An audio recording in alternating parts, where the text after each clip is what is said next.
Top of the morning to you and happy St. Patrick's Day.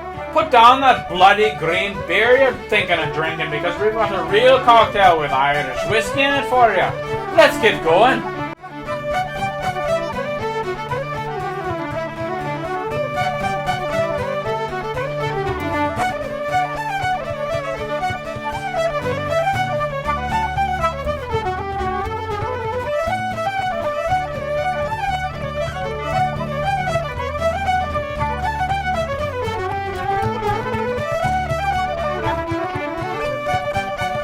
So Irish whiskey is definitely, well, obviously it's whiskey, so it shares a lot of the same ingredients that you get in things like bourbon and scotch and American whiskeys.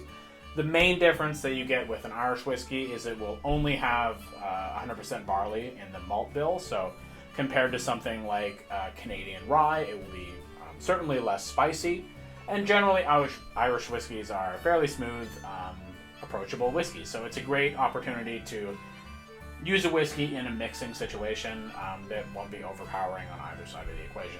As a tribute to the Emerald Isles, we are obviously using Irish whiskey, but in addition to it, we're going to do an absinthe rinse in our glass, and we're actually using the flavors of green tea as a juxtaposition to the maltiness of the whiskey. So let's go ahead and mix one up. This drink is called the Irish Tea Party. So this drink is one that incorporates an absinthe rinse into the method. This is a technique that is used often in classic cocktails to infuse a little bit more flavor into the drink without necessarily adding an overpowering element or too much booze. So basically what you're going to want to do is take, your absinthe of choice and just pour about 1/4 ounce into the glass and just swirl it around. You want to coat the inside of the glass with as much of the absinthe as possible.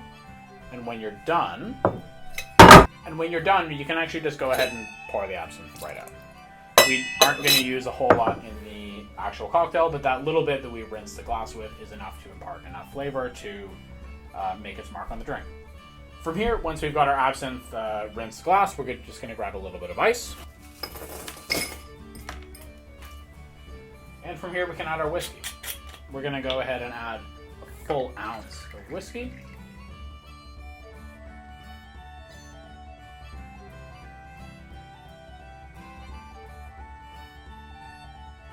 And top it up with about 4 ounces of our sweetened green tea.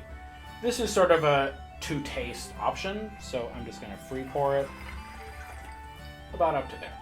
And then to finish this guy off, we're just going to hit it with a nice lime slice as a garnish. And there you go. As simple as it seems, that's an Irish tea party. So let's go ahead and give it a taste. So it's interesting. Right off the bat, you get a little bit of whiskey, but really the green tea is the flavor and scent that sort of takes control here. A little bit of citrus adds a nice element to it, but it's certainly a very green tea forward cocktail.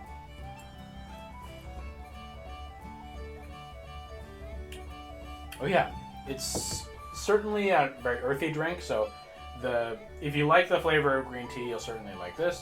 But the whiskey and the lime and that little bit of sweetness we got from the added sugar just develop out this nice, round, sweet counterpoint to, I think, what is really like an astringent, earthy sort of tea.